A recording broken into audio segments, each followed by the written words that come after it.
pemain untuk kita untuk buat preparation, untuk berlatih.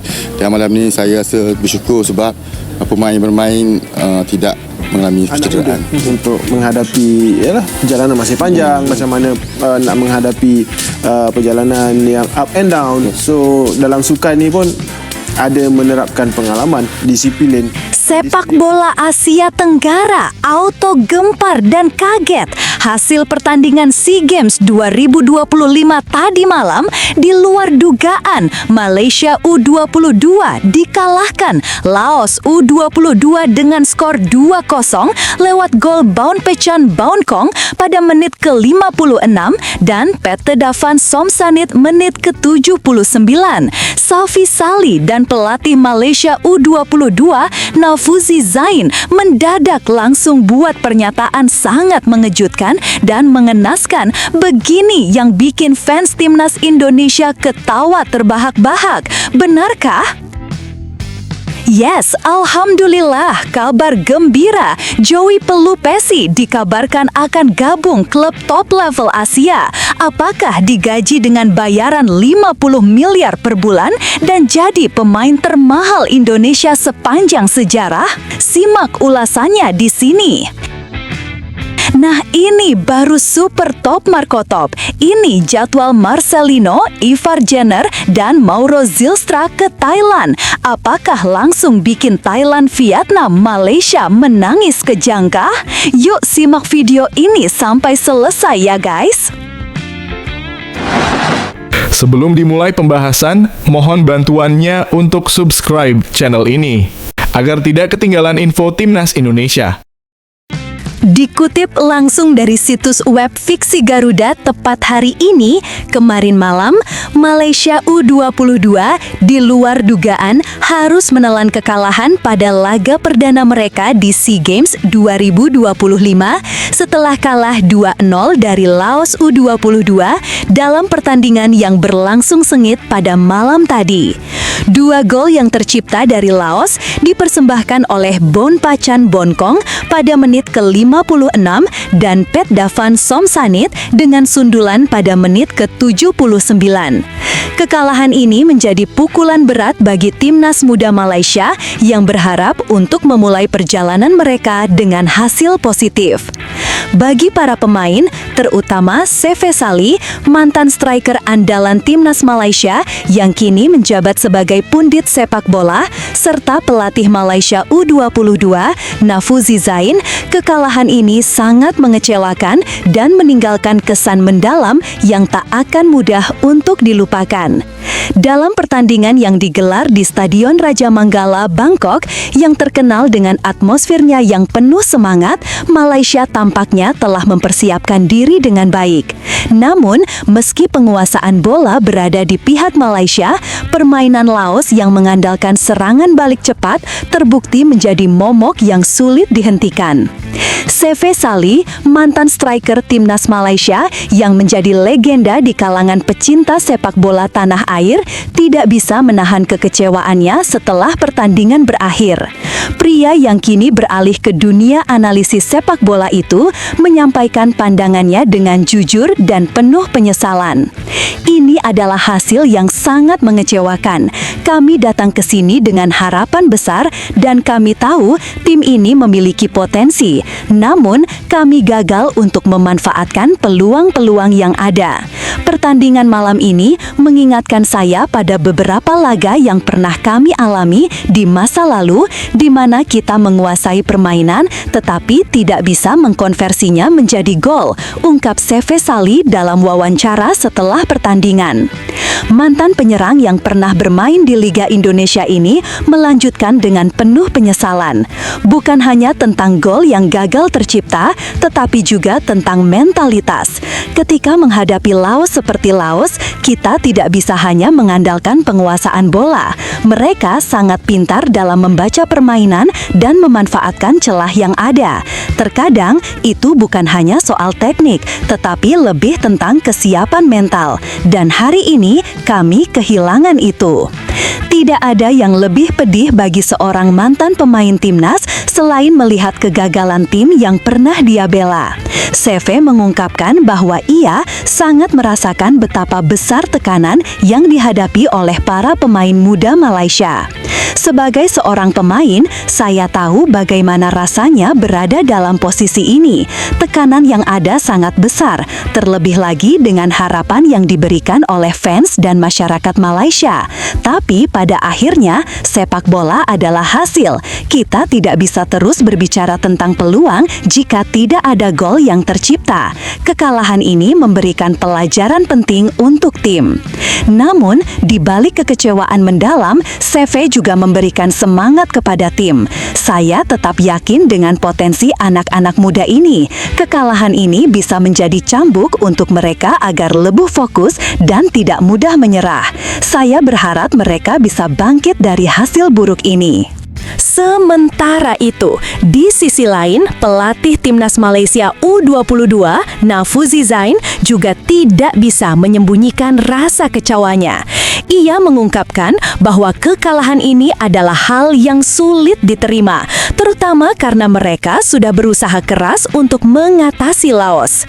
Nafuzi, yang dikenal sebagai sosok pelatih yang penuh dedikasi dan berorientasi pada taktik, merasa bahwa timnya tidak mampu keluar dari tekanan yang diberikan oleh Laos. Ini adalah pertandingan yang sangat sulit. Kami menguasai permainan, tetapi kami kesulitan untuk menembus pertahanan mereka. Serangan balik Laos sangat efektif dan berhasil memanfaatkan setiap peluang dengan baik, ujar Nafuzi dalam konferensi pers pasca pertandingan. Menurut Nafuzi, meskipun Malaysia menguasai jalannya pertandingan, mereka gagal memanfaatkan sejumlah peluang yang tercipta. Kami memiliki beberapa peluang bagus di babak pertama, tetapi tidak ada yang berhasil mengarah ke gawang. Pemain kami terlihat ragu-ragu di depan gawang dan itu menjadi masalah utama. Kami sudah mempersiapkan tim dengan baik, tetapi di lapangan eksekusi menjadi masalah yang sulit kami atasi. Pelatih yang pernah membawa Perak meraih gelar juara Piala Malaysia ini juga menambahkan, kami harus belajar dari kesalahan ini. Setiap gol yang tercipta untuk Laos, terutama gol kedua yang datang melalui sundulan, adalah hasil dari kurangnya konsentrasi di lini belakang kami. Kami tidak bisa membiarkan kesalahan seperti ini terjadi lagi di pertandingan-pertandingan mendatang. Laga ini berjalan dengan tempo yang cukup tinggi sejak menit pertama. Malaysia yang mengandalkan penguasaan bola untuk mengatur ritme permainan nampak lebih dominan, sementara Laos memanfaatkan taktik bertahan dan mengandalkan serangan balik cepat. Meski begitu, Malaysia tampak kesulitan menemukan ruang di pertahanan Laos. Pada babak pertama, Malaysia tercatat lebih banyak menguasai bola, namun mereka kesulitan memanfaatkan peluang yang tercipta.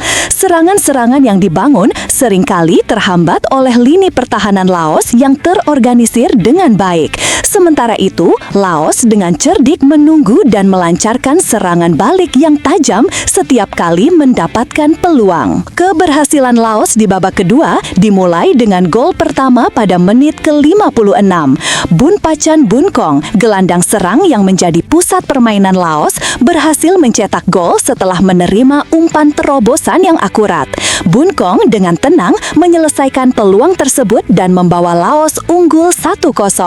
Meski tertinggal, Malaysia tetap menguasai jalannya pertandingan, namun mereka gagal memanfaatkan peluang. Beberapa tembakan dari pemain Malaysia masih bisa dihalau oleh kiper Laos, dan ada beberapa kesempatan di mana umpan-umpan matang tidak berhasil diselesaikan dengan baik. Pada menit ke-79, Laos kembali membuat Malaysia terpuruk setelah backpad Davan Somsanit mencetak gol kedua lewat sundulan tajam yang memanfaatkan umpan tendangan bebas dari Bunkong. Gol tersebut semakin mengukuhkan keunggulan Laos dan membuat harapan Malaysia semakin tipis. Dengan kekalahan ini, Malaysia harus segera mengevaluasi banyak hal. Dalam pandangan Sevi Sali dan Nafuzi Zain, ada beberapa aspek yang perlu diperbaiki agar tim bisa bangkit di pertandingan-pertandingan berikutnya. Pertama, Malaysia harus memperbaiki efisiensi di depan gawang. Peluang-peluang yang tercipta selama pertandingan ini harus dapat diselesaikan dengan lebih baik. Kekurangan ketajaman dalam penyelesaian akhir membuat Malaysia kehilangan kesempatan untuk mencetak gol. Kedua, stabilitas pertahanan harus lebih diperhatikan, terutama dalam menghadapi serangan balik cepat yang diperagakan Laos. Lini pertahanan Malaysia tampak tidak siap. Gol kedua yang tercipta lewat sundulan Petda Fahan menunjukkan kurangnya konsentrasi di sektor pertahanan yang perlu segera dibenahi. Terakhir, Nafuzi Zain dan tim pelatih harus mampu meningkatkan mentalitas tim dalam menghadapi tekanan besar seperti ini. Pemain muda seperti ini harus belajar untuk tetap tenang dan percaya diri meskipun berada dalam posisi tertekan. Kekalahan ini memang mengecewakan, namun ini bukan akhir dari segalanya. Masih banyak pertandingan yang harus dimainkan di SEA Games 2025 dan Malaysia masih memiliki kesempatan untuk bangkit. Sefi Sali menegaskan bahwa mentalitas juara harus tetap dijaga, sementara Nafuzi Zain juga berjanji akan terus bekerja keras untuk memperbaiki segala kekurangan. Ini adalah pembelajaran yang sangat berharga bagi kami semua, ujar Nafuzi Zain. Kami akan terus berjuang dan berusaha lebih baik lagi di pertandingan berikutnya. Bagi para pemain, kekalahan ini mungkin terasa sangat berat. Namun di dunia sepak bola, yang terpenting adalah bagaimana tim bisa bangkit setelah jatuh. Malaysia U22 harus segera fokus pada laga selanjutnya dan menunjukkan bahwa mereka mampu belajar dari kesalahan dan kembali lebih kuat. Sefi Sali juga menutup komentarnya dengan sebuah harapan untuk timnas Malaysia. Kalian punya banyak potensi, jangan biarkan kekalahan ini meruntuhkan semangat. Jadikan ini sebagai pemicu untuk meraih hasil lebih baik di masa depan, tutupnya. Tapi, tunggu, benarkah kabar tersebut? Simak hasil penelusuran admin di akhir video ini ya guys. Kabar mengejutkan datang dari Uzbekistan setelah Naf Bahor resmi menunjuk Timur Kapade sebagai pelatih kepala baru. Pengumuman ini langsung meredam berbagai spekulasi yang sempat mengaitkan dirinya dengan kursi pelatih timnas Indonesia. Dalam laporan Podrobno.us, penunjukan Kapade dilakukan setelah melalui diskusi panjang dengan manajemen klub mengenai rencana besar, target kompetisi, hingga program jangka panjang tim. Begitu seluruh poin penting disepakati, kontrak pun ditandatangani. Media Uzbekistan juga menyebut bahwa Kapade langsung mulai bekerja pada hari pengumumannya. Pihak klub optimistis kehadiran pelatih berpengalaman itu akan membawa wajah baru bagi perkembangan Naf Bahor. Penunjukan ini sekaligus menjawab tanda tanya publik, terutama setelah Kapade sebelumnya terlihat berada di Indonesia. Kedatangannya ke Indonesia memunculkan dugaan bahwa ia tengah bernegosiasi dengan PSSI untuk menangani timnas Indonesia atau tim Olimpiade. Namun, Kapade membantah keras rumor tersebut. Dalam wawancara dengan Podrobno.us, ia menegaskan bahwa kunjungannya sama sekali tidak berkaitan dengan pekerjaan. Saya datang sebagai tamu. Saya ingin mengenal masyarakat dan budaya Indonesia, mengunjungi masjid, sekolah, serta berbincang dengan warga lokal, ujarnya. Ia menambahkan bakal berada di Indonesia beberapa hari lagi untuk menikmati perjalanan pribadinya. Kapade juga memastikan belum ada keputusan terkait masa depannya di luar Uzbekistan. Meski begitu, media setempat menilai rumor ketertarikan Indonesia sulit mereda karena prestasinya yang membawa Uzbekistan lolos ke Piala Dunia 2026. Catatan itu membuatnya dianggap sebagai sosok ideal oleh sebagian pendukung Indonesia. Kiper Timnas Indonesia, Emil Audero, tampil sebagai salah satu figur penting dalam kemenangan Cremonese saat menaklukkan Bolonya dengan skor 3-1 pada lanjutan Liga Italia 2025-2026. Usai pertandingan, Emil menyebut kemenangan mengejutkan itu lahir dari kerjasama tim yang solid. Bertanding di Stadion Renato Dallara pada Selasa 2 Desember 2025 dini hari WIB, Cremonese tampil agresif sejak awal. Mereka membuka keunggulan lewat tembakan Martin Payero pada menit ke-31. Disusul 2 gol cepat Jamie Vardy di menit ke-35 dan menit ke-50. Bolonya sempat memperkecil skor melalui penalti Riccardo Orsolini pada masa tambahan waktu babak pertama. Melalui akun Instagram pribadinya, Emil mengungkapkan kebahagiaannya atas kemenangan penting tersebut. Laga tandang yang luar biasa, kerja tim yang hebat, tulisnya. Hasil ini menjadi titik kebangkitan Cremonese setelah sebelumnya menelan 3 kekalahan beruntun. Tambahan 3 poin membawa mereka naik ke peringkat 11 klasemen sementara dengan 17 poin dari 13 pertandingan. Meski demikian, pelatih Davide Nicola mengingatkan para pemain untuk tidak cepat puas. Ia menegaskan bahwa banyak aspek permainan yang masih perlu dibenahi agar tim bisa lebih konsisten dalam pertandingan-pertandingan berikutnya. Kami belum menunjukkan versi terbaik dari Cremonese. Setiap laga punya tantangan berbeda dan kami perlu meningkatkan pengalaman serta sikap menghadapi tiap lawan, ujarnya. Manajer Timnas U22 Indonesia, Sumarji, memastikan jadwal kedatangan 2 pemain diaspora, Marcelino Ferdinand dan Ivar Jenner, yang akan segera bergabung di Thailand untuk persiapan SEA Games 2025.